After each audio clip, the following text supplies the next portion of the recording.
Bom, gente, o nosso tema de hoje ficou sendo o papel do complemento na doença renal, conclusões do CADIGO, CADIGO que saiu recentemente para falar especificamente sobre o papel do complemento nas doenças renais. A gente vai dividir em duas essa apresentação, porque ele é bem grande e bem denso. Então, eu vou apresentar a primeira parte nessa quinta-feira, a próxima quinta-feira a Sabrine vai completar. Bom, em 2015, foi convocada uma conferência do CADIGO para poder discutir sobre essas duas doenças, a Chu atípica e a glomerulopatia do C3, que são doenças que o complemento ele tem um papel causal, tem um papel principal. E aí, a partir daí, as evidências do sistema complemento agindo como um fator causal primário ou secundário de progressão de doença nas doenças renais, não só nessas duas, são crescentes. Ao que tudo parece, os rins eles são alvos importantes da desregulação do sistema complemento. Isso se mostra porque múltiplas formas de doença renal envolvem diferentes vias do complemento. E já foi verificado que defeitos genéticos nas proteínas reguladoras do complemento podem estar associadas a nefropatias isoladas. O rim tem alguns fatores que traz uma suscetibilidade a ter a infiltração do sistema complemento, a instalação do sistema complemento no seu tecido. Primeiro, uma alta pressão hidrostática de filtração do plasma nos capilares glomerulares. Lá vai ter uma alta concentração das proteínas do complemento que vai acabar ficando muito próxima da membrana basal glomerular. As células endoteliais do glomérulo, elas são fenestradas e isso aumenta o acesso dessas proteínas plasmáticas também à membrana basal glomerular e o fato da membrana basal glomerular não expressar reguladores intrínsecos do sistema complemento. Então, aqui ele traz uma figura bem bonita do glomérulo. Aqui a gente tem o aumento da pressão hidrostática porque os capilares estão entre as duas artérias, né? As duas arteríolas, a aferente e a eferente. Fora isso, a parte aqui endotelial, a parede endotelial renal, ela é mais achatada e é mais fenestrada do que os outros tecidos endoteliais do nosso corpo. E aí isso faz com que seja mais fácil essas proteínas aqui do complemento, que estão representadas aqui em roxinho, se instalem nos diferentes locais do rim.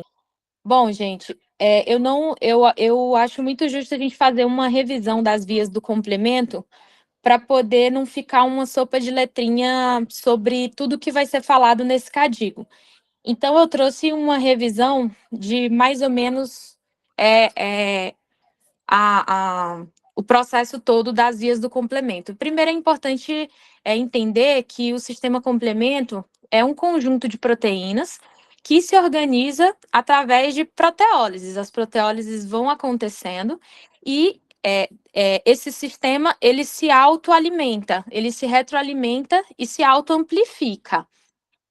Então, começando aqui falando da via clássica, ela começa com o complexo C1, que nada mais é do que C1Q associado a duas serinas, C1R e C1S. Esse complexo C1Q, ele vai se ligar à porção FC de anticorpos que vão estar ligados à superfície patogênica. E aí, a partir daí, a partir dessa ligação, ele vai ser capaz de clivar C2 e C4 em porções maiores e porções menores. As duas porções maiores, de C4 e de C2, vão se juntar e vão formar esse C4b, C2a, que tem uma função de C3 convertase. C3 convertase vai ser capaz de clivar C3 em C3a e C3b. C3a é uma anafilotoxina potente, C3b ele é capaz de marcar patógenos e vai ser bastante responsável pela amplificação de todo o processo, de toda a cascata do complemento. A partir do momento em que você tem aqui o C3b liberado, essa C3 convertase inicial consegue se ligar a ele e forma a C5 convertase, e daqui a cascata já vai cair na via terminal. Esse ponto aqui da clivagem de C3 é o ponto onde todas as vias se encontram. Então, vocês vão ver nos próximos slides que isso vai acontecer nas outras vias também. A via da lectina, ela se ativa de forma diferente, ela não vai se ligar a um anticorpo. Ela vai ter receptores de reconhecimento padrão, que o mais importante é a lectina ligadora de mannose, e ela vai ser capaz de reconhecer substâncias que estão presentes na superfície de micro-organismos de forma geral, que são os PAMPs. Moléculas, né? Não substâncias, desculpa, pessoal. A mannose vai se ligar às serinas, da mesma forma que se o Q se ligava às serinas, a mannose também vai se ligar, só que as serinas da mannose são aqui os MASPs.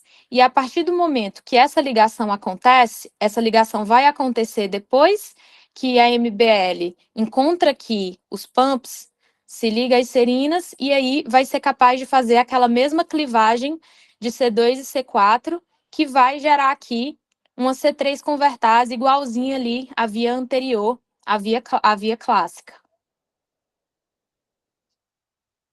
E começando aqui a via alternativa do C3, também a ativação é diferente, porque a gente sabe que o C3 existe no plasma em forma fluida.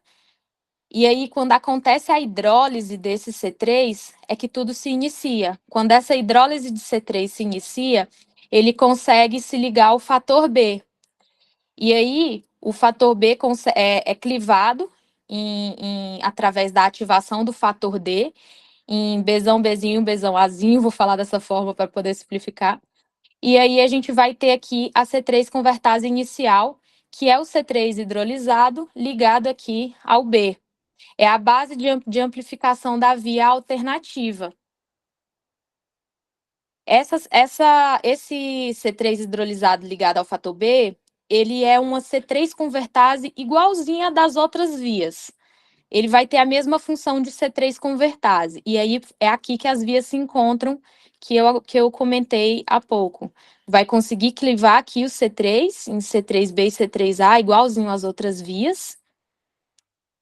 O C3b, por sua vez, pode se ligar, ele tem a capacidade de se ligar a patógenos. Quando ele se liga a algum patógeno, ele pode se ligar ao fator B e vai ser ativado pelo fator D, gerando aqui o C3b, esse complexo aqui, que vai ser a C3 convertase principal aqui da via alternativa, a C3 convertase predominante.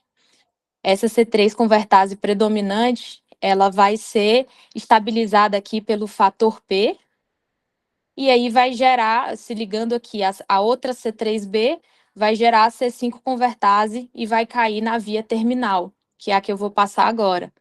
Então, a via terminal, ela vai começar com aquela combinação de C3 convertase das vias anteriores. Essas combinações aqui de C3 convertase com C3b, que as próprias C3 convertases quebraram, vai gerar a capacidade de clivar C5, ou seja, são C5 convertases. Vai quebrar o C5 em C5a e C5b, o C5b vai se ligar ao C6, que é a base do complexo de ataque à membrana.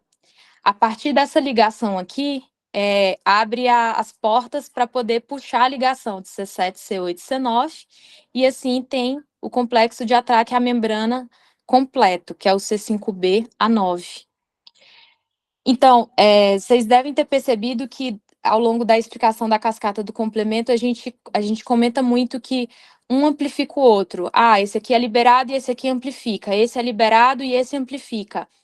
Então, é muito necessária a regulação inibitória, porque senão vira uma enxurrada de ativação de sistema complemento e uma enxurrada de liberação de anafilotoxinas.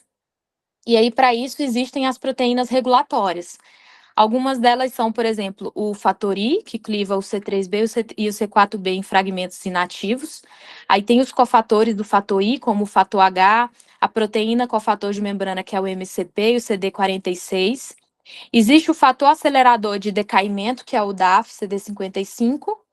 Eles inibem a formação de novas C3 convertases e encurtam a meia-vida das pré-formadas. Outros inibidores do complemento que também têm atividade aceleradora de decaimento é o CR1, o fator H e proteína de ligação a C4.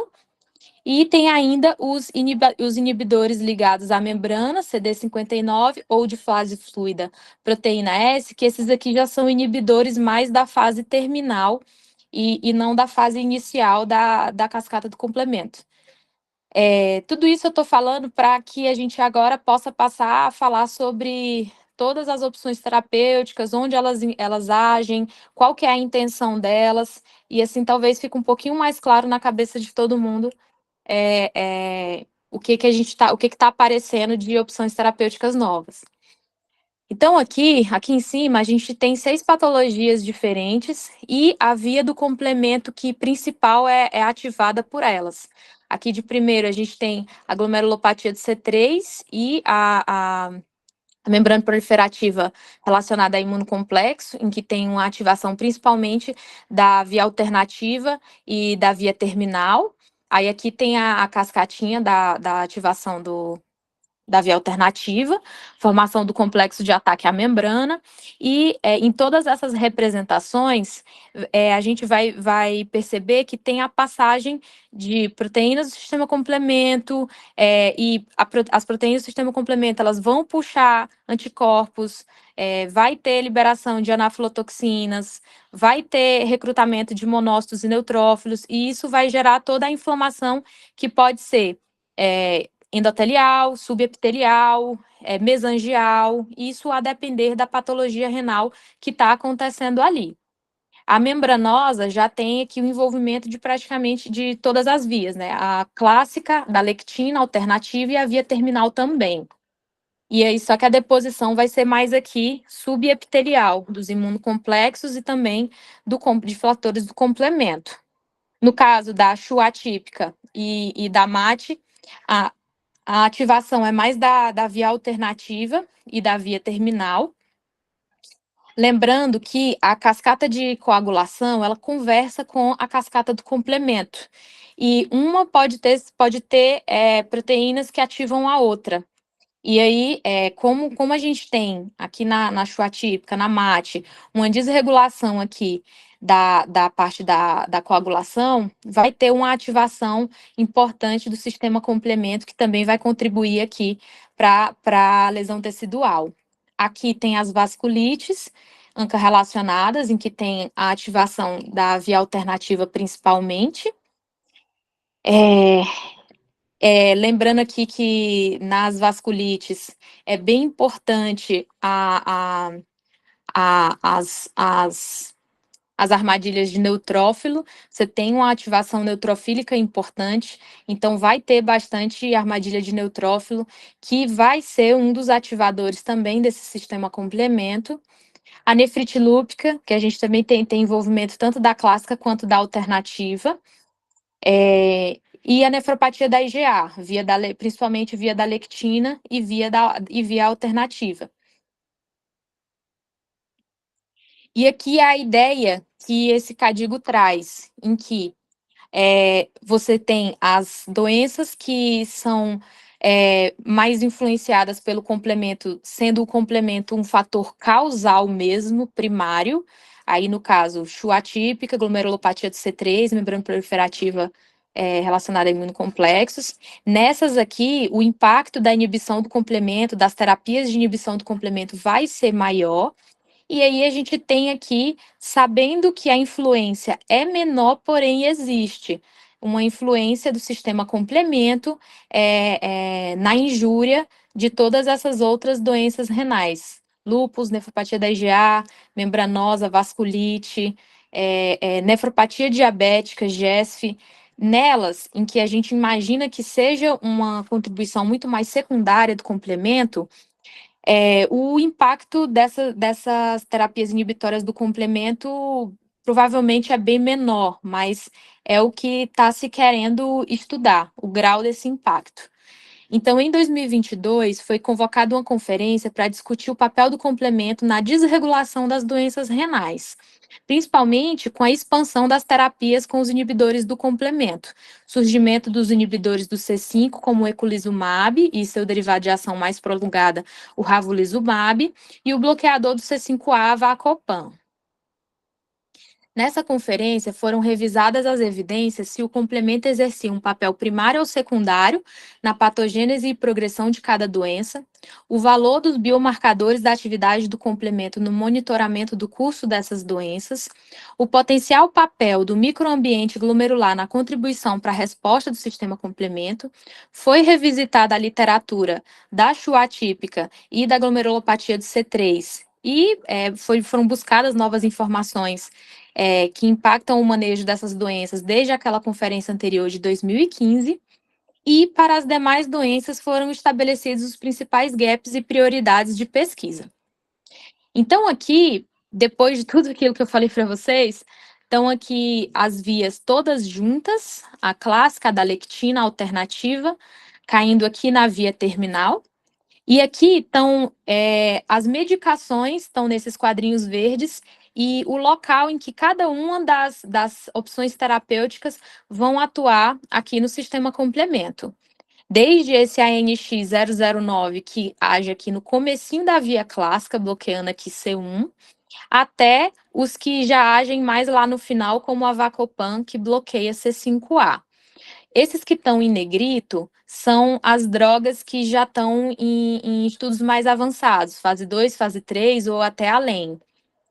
E esses que estão mais clarinhos é que ainda está tudo mais inicial. Mas vejam que está se tentando interromper a cascata do complemento em vários lugares diferentes e em vários lugares diferentes das vias diferentes, tanto na clássica, outros aqui agindo aqui na MASP da via da lectina, outro tentando aqui bloquear o fator B para poder não ir para frente a via alternativa, outro aqui tentando ir direto aqui na parte das convertases, e outro indo mais embaixo aqui, já chegando na via terminal do C5.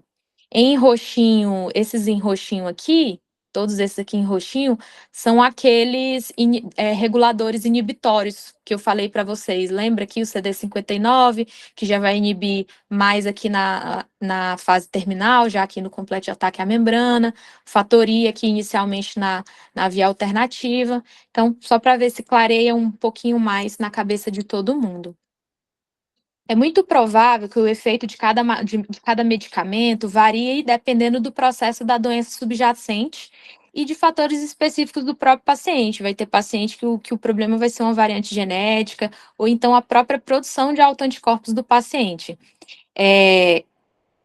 Isso faz com que a medicina de precisão se torne mais possível, porque assim a gente consegue agir de forma mais específica onde a gente quer bloquear, se a gente conhecer melhor aonde que o complemento interfere em cada uma dessas doenças. Ele traz uma tabela bem grande em que ele traz as medicações, os trials que estão em andamento, o mecanismo de ação principal delas, são aquelas medicações que estavam ilustradas na figura anterior. Eu marquei em vermelhinho as medicações principais, que são aquelas que estavam em negrito. O pegcetacoplan, que vai agir lá no C3, o eculizumab, que a gente já conhece, ele da Schwann atípica, que vai inibir lá na quebra do C5, o ravulizumab, que também age lá em C5, o crovalimab também age em C5, nomacopan já vai na parte terminal do complemento, o avacopan, esse Ionis, que inibe o fator B, o iptacopan, e o nasolipimab. Bom, ele vai começar a falar de cada uma das doenças e o que a gente já tem e principalmente as lacunas que se tem em relação a cada uma delas, sobre a participação do complemento.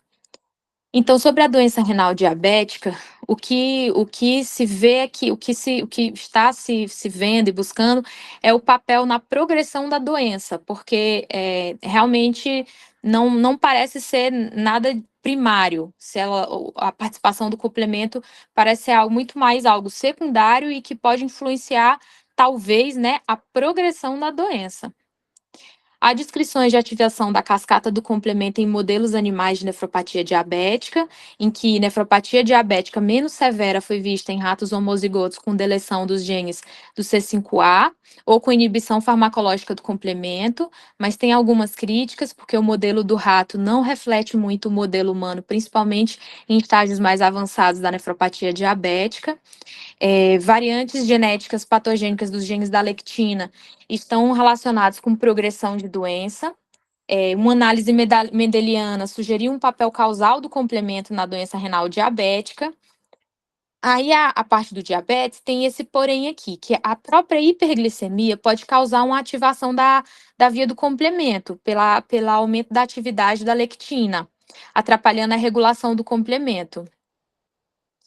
Então ainda não se sabe qual que é o papel causal e qual que é o papel do ambiente, ele vai falar um pouquinho mais disso na frente. Biópsias renais de pacientes com diabetes têm mostrado depósito focal glomerulado complemento, e análises de expressão gênica renal identificaram também a ativação do gene do complemento. Aí é isso aqui, permanece incerto se o complemento ele é ativado pelo meio diabético ou como que os fatores, por exemplo, idade, sexo, obesidade, presença de infecções, impactam nessa resposta do sistema complemento. Qual que é o papel do sistema complemento? Ele está ali sendo ativado pelo próprio meio diabético em si, ou isso está acontecendo porque é um paciente que está mal controlado e está muito hiperglicêmico e está com muita infecção? Enfim, ainda não se sabe muito bem o papel certinho do complemento na doença renal diabética. Mas, de fato, parece que ele parece estar mais ativado na doença que progride. A GESF, em modelos animais, há evidência que o complemento é ativado e contribui também para a progressão da GESF de forma secundária. Lembrando que esses modelos animais, eles não vão conseguir recapitular a GESF induzida por fatores genéticos ou por fatores de permeabilidade. Aí tem algumas evidências da ativação do complemento em humanos na GESF, como os níveis plasmáticos de C3 se correlacionando com o desfecho, com desfecho de doença, as biópsias renais positivas para fatores do complemento, principalmente em áreas de esclerose, e níveis de produto do complemento aumentados na urina. A GES colapsante, ela pode ser a variante na qual a ativação do complemento ela é mais robusta. Entretanto, mutações no gene do complemento ainda não foram identificadas como fatores causais de GES. Lembrando que a GES colapsante, algumas vezes está relacionada a infecções, e aí vai ter uma ativação do complemento pela infecção em si, e não pela própria GES. Bom, então, na GES e na nefropatia diabética, os dados de ativação do complemento podem ser confundidos pelas variações fenotípicas, presença de infecções, a glicemia do paciente ao longo da vida. A inibição do complemento parece atuar mais em retardar a doença do que em preveni-la. Pode ser que inibir o complemento possa ser favorável na GES. Os estudos em desenvolvimento para intervenção complemento-alvo na GESF deve ter como alvo pacientes com rápida progressão ou falência à terapia padrão. Isso aqui é o que ele sugere. Ainda não se sabe se a inibição do complemento é protetiva na nefropatia diabética, e ele põe grande necessidade de novas terapêuticas por conta da prevalência do diabetes, que é muito grande, e isso faz mais urgente encontrar terapias efetivas, e terapias que freiem a doença. E eles sugerem ensaios inovadores em pacientes que demonstram ativação do complemento.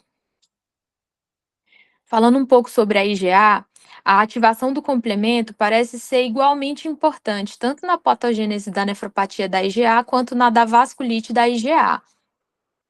Tem indícios de ativação da via da lectina e ou da via alternativa, tanto por análise sérica, como de biópsia, como de urina, como genética, como biópsia de pele intestinal.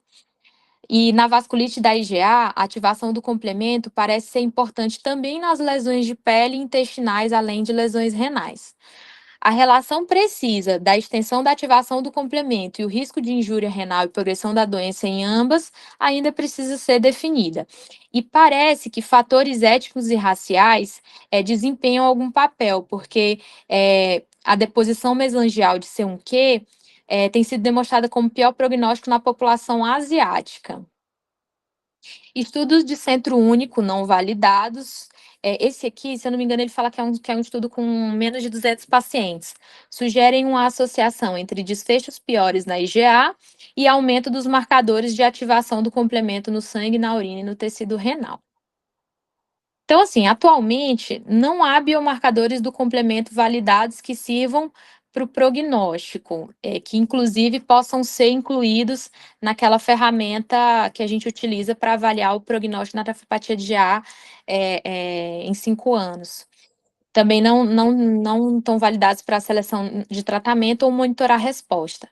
Há uma grande necessidade de avaliar o papel das terapias direcionadas ao complemento na vasculite da IgA, nefropatia da IgA recorrente pós-transplante e também na IgA da população pediátrica. Os dados atuais mostram um efeito antiproteinúrico do bloqueio do complemento na nefropatia do IgA, o que apoia mais estudos sobre essas terapias alvo das 3 vias do complemento. E pode ser particularmente útil em crianças que têm mais inflamação e menos dano esclerótico. Até o momento, estudos fases 2 e 3 de terapias do complemento na IgA sugerem uma redução da proteinúria sem eventos adversos significativos, incluindo sem ter muito infecção por bactérias encapsuladas. Na membranosa, tem uma produção de autoanticorpos e formação in situ de complexos imunes, seguida de ativação do complemento.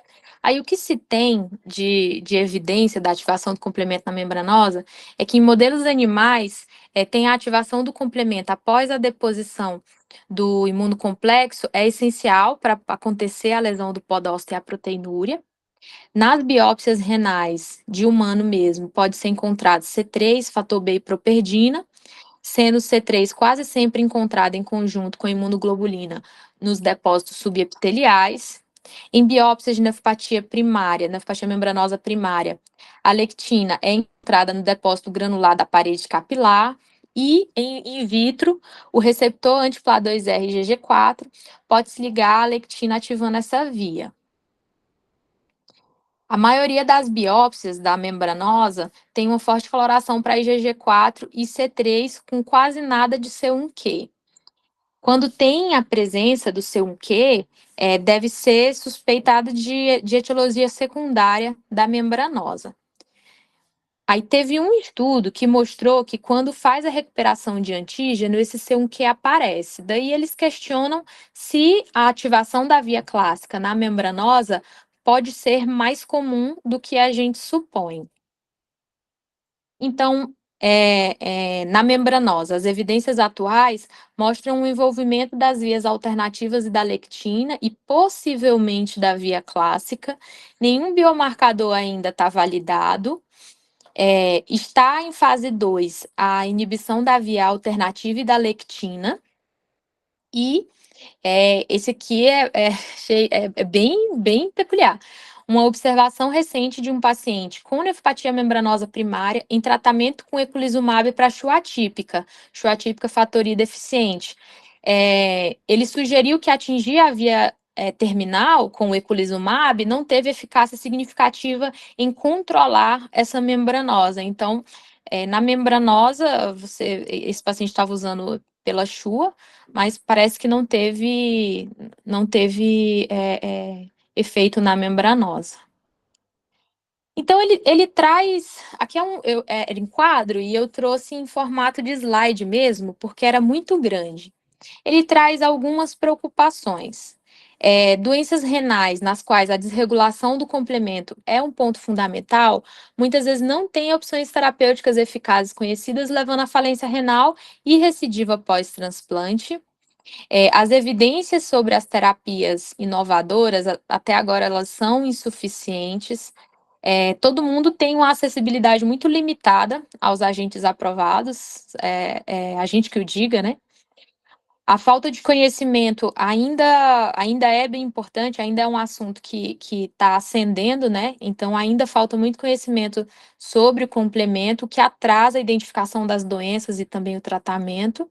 E também se preocupa com o risco de infecção relacionada a esse bloqueio do complemento a longo prazo, que a gente ainda não sabe, só vai saber depois de alguns anos, né? E algumas necessidades não atendidas, muitas.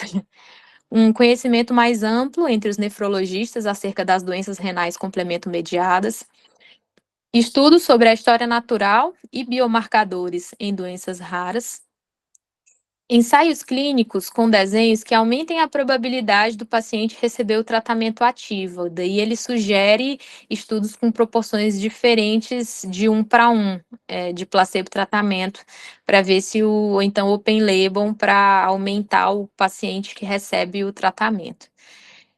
Programas com acesso precoce para crianças e adolescentes, em que talvez seja uma população que tenha uma inflamação mais importante e possa se beneficiar mais dessas terapias. A disponibilidade de terapias inovadoras que possam ser mais efetivas do que opções existentes como primeira linha nas formas agressivas de doença. Aí aqui ele coloca de acordo com o julgamento, né, de quem estiver acompanhando. Acho uma decisão bem difícil, mas ele frisa muito para a tentativa das terapias na doença refratária ou a doença em que está tudo otimizado e continua progredindo. E ele fala também para considerar adotar a estratégia de tratamento em série diante da heterogeneidade do curso das doenças e resposta ao tratamento em algumas doenças mediadas pelo complemento. Sobre teste genético e rastreio, aqui eles também participaram, pessoal, dessa conferência do CADIGO, pacientes e cuidadores. Então, as opiniões sobre os testes genéticos e o rastreio variam muito entre os pacientes. Uns querem saber o máximo possível, outros não. Isso pode variar se o saber vai ter algum tratamento precoce para mudar desfecho, porque se não tiver, aí pode ter mais gente não querendo saber. Impacto que as descobertas genéticas podem ter nos candidatos a transplante, daí ele fala que seria grave se uma pessoa deixasse de ser doador de transplante por ter ali uma variante que não vai dar nenhuma doença para o resto da vida, mas acabou que excluiu aquela pessoa ter tido essa descoberta genética. A compreensão do risco das doenças atribuível às variantes é fundamental e o aconselhamento genético é fundamental também, que os pais vão ficar carregando o fardo de que vão passar algum problema de saúde para os filhos. E ele fala também da dificuldade da repetição da biópsia dos ensaios clínicos. Os pacientes podem relutar em repetir a biópsia. Ele cita particularmente a Chu atípica, em que tem desregulação do fator de coagulação e também pode ser acompanhada a resposta através de outros marcadores de hemólise, DHL, enfim. No entanto, são deficientes parâmetros de eficácia para as doenças glomerulares, e os doentes e os cuidadores reconhecem a necessidade de uma prova histológica para saber se aquela terapia ali vai fazer diferença, vai fazer efeito ou não. E aí ele também incentiva abordagens não invasivas, como biomarcadores, imagem, enfim. E aqui é um quadro que eu vou trazer só uma parte para vocês, falar só da parte das doenças que eu falei hoje, e aí o restante da tabela eu vou passar para a Sabrine quando ela for, porque não teria muito sentido eu falar da parte das doenças renais que eu não comentei hoje.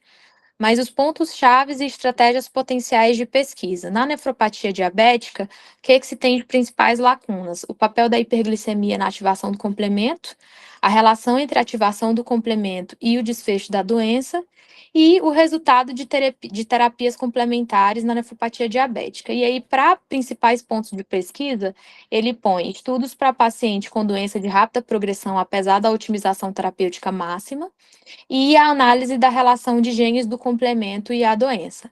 Na GESF, falta uma melhor caracterização da heterogeneidade e subgrupos da doença, e como o complemento influencia em cada um desses subgrupos, né? E a relação de biomarcadores do complemento com a progressão da doença. Aí ele põe para explorar estudos de ômica, e aí ele até põe que o neologismo do complementoma, para estudar todo esse conjunto de proteínas aqui. Na nefropatia da IgA, saber se o papel do complemento é o mesmo em adultos e crianças, nas diversas etnias, no glomérulo interstício e ao longo do curso da doença, se é sempre a mesma coisa ao longo do curso da doença. Na nefropatia membranosa, identificar o melhor biomarcador de complemento para avaliar a ativação contínua do complemento na nefropatia membranosa e se existe um papel adjuvante para terapias inibidoras do complemento, além das terapias de depressão de células B que já são utilizadas. E como ponto de pesquisa da membranosa, ele põe principalmente identificar biomarcadores de atividade do complemento que sejam não invasivos, elucidar mecanismos dominantes de lesão podocitária e células renais mediadas pelo complemento durante a história natural da doença, incluindo quando tem o clareamento dos autoanticorpos. Avaliar o momento de introduzir uma terapia complementar, e a relação desse momento com o nível dos autoanticorpos circulantes, já que na membranosa a gente já tem um anticorpo bem estabelecido, segmento, que é o PLA2R, e explorar se existem autoanticorpos para reguladores do complemento em alguns ou todos os pacientes com nefropatia membranosa. E é isso aí, pessoal. Acho que um pouquinho denso, né? Muito bom, foi ótimo, Mari. Fica aberto aí para as perguntas, pessoal. Eu tenho alguns comentários, na verdade, doutora, se quiser deixar as perguntas primeiro. Não, pode começar. É interessante algumas coisas, né? Em relação aos fatores do complemento, né? Hoje, os tratamentos, eles têm sido voltados principalmente para inibir alguns fatores do complemento, aí que a Mari colocou, né? Mas, em relação aos fatores reguladores, que são aqueles que freiam, né, o sistema complemento, a gente não tem nenhum tratamento específico, vamos dizer assim, agonista, ou vamos supor, aumentar os níveis, ou injetar um fator regulador, algo assim, a gente não tem a princípio. Porque em muitas doenças, o fator H, né, já tem se mostrado aí que é um dos fatores reguladores mais importantes. Na chua, quando ele está mutante ou deficiente, ele é o mais comum, né, dos fatores reguladores que tem alteração. E algumas doenças, como por exemplo, na degeneração macular progressiva, que é nos olhos, né, ele também está deficiente. E uma coisa interessante é que esse fator regulador, que a Mari bem colocou aí, que no rim, né, a gente não tem na membrana basal os fatores reguladores que protegem ali, mas a gente tem na célula endotelial, principalmente ali no glicocálise, né, da célula endotelial. E o fator H é o principal fator regulador que está ali nessa região do glicocálise e que ele interage, né, para proteger aquela célula da lesão de um sistema complemento mais ativado. Então, se a gente pensar que o paciente que possa ter uma predisposição a desenvolver uma doença mais agressiva, né, que não tenha sido iniciada necessariamente por uma desregulação da via do complemento, tenha sido iniciada por um outro fator intrínseco à patogênese da doença glomerular, mas que ela progride pior por uma deficiência desse fator regulador, pensar em uma deficiência do fator H, por exemplo, uma falta de proteção ali na célula endotelial, é uma das coisas que tem se levantado. Inclusive, uma coisa interessante é que a célula mesangial ela é uma das fontes no glomérulo de produzir o fator H. E engraçado é que na nefropatia da IgA, que é uma doença do mesângio, né, ela é uma das mais comuns das glomerulopatias que tem relação com a microangiopatía trombótica, e que inclusive evolui pior, né, com a microangiopatía trombótica das glomerulopatias primárias, né, vamos dizer assim. Então, aí eu levanto um pouco essa questão dos fatores reguladores, como talvez seja aí de fundo mais relevante nas glomerulopatias e que não tem um papel central, né, do sistema complemento defeituoso, mas um papel ali de progressão. E aí eu puxo o gancho para a nefropatia diabética. O ano passado, né, doutora, a gente mandou para o Congresso Paulista alguns casos nossos de doenças glomerulares, incluindo a nefropatia diabética com microangiopatia trombótica. E interessante que a nefropatia diabética, de cada 10 pacientes que tinham MAT, 9 iam para diálise. Então, a progressão realmente é muito mais grave nos pacientes que têm uma ativação acima do normal, do sistema complemento. E se tem algum defeito do fator regulador ali, a gente não sabe. Então, fica aí uma questão para se levantar. Realmente não tem nenhum tratamento de bloqueio do sistema complemento em pacientes com nefropatia diabética com MAT. Então, é uma coisa para se estudar, né, mais para frente. E alguns estudos já mostram que a hiperglicemia ela causa lesão do endotélio, né? E essa lesão endotelial pode ativar o sistema complemento, mas se tem outros fatores associados que pioram essa progressão, a gente não sabe.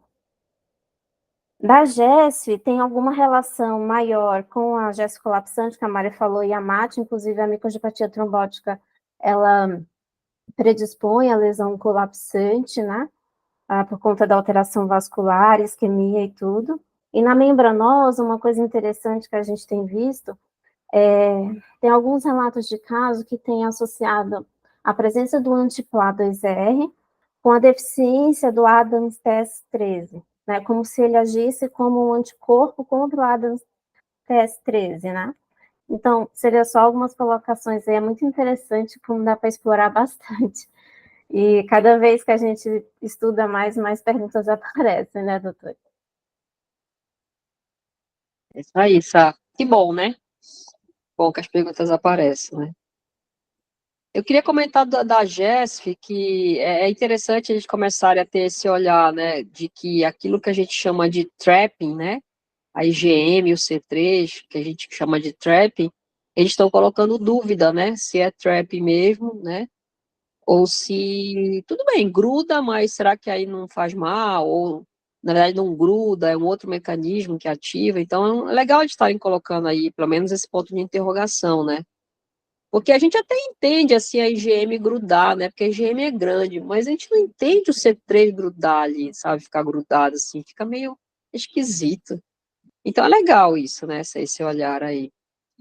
E a coisa da membranosa da via clássica, depois a gente pode até, quando acabar esses artigos, falar, é um artigo que saiu agora de membranosa, eu confesso que eu ainda não li, e que ele põe essa dúvida se realmente não teria a via clássica agindo aí, porque até então, ó, o que a gente acha é que é a via alternativa e a lectina. Mas é um artigo que saiu aí, saiu agora esse mês, eu acho, e depois na sequência a gente pode pôr para a gente ler, tá bom? Mas eu acho que era isso. Não sei se alguém quer fazer mais algum comentário. Eu acho que muitas coisas ainda virão, né, por aí. Então, na próxima quinta, a Sabrine termina, né, esse parte do Cadigo, e aí a gente vai conversando. Tá bom, pessoal? Não sei se alguém quer falar mais alguma coisa. Acho que é isso, acho que é mais dúvidas e mais ideias de pesquisa, que é Sim. muito importante, né? Direcionamento de pesquisas. Acho que por enquanto é mais isso, mais dúvidas e mais pedidos de pesquisa do que respostas. Isso aí. Que bom. Então tá, pessoal. Bom final de semana. Obrigada, Mari. Parabéns aí. E um bom final de semana para todo mundo. Valeu, gente. Obrigada, Mari. Parabéns. Tchau, tchau, pessoal. Obrigada. Tchau, Tchau, tchau. gente. Parabéns. Beijo.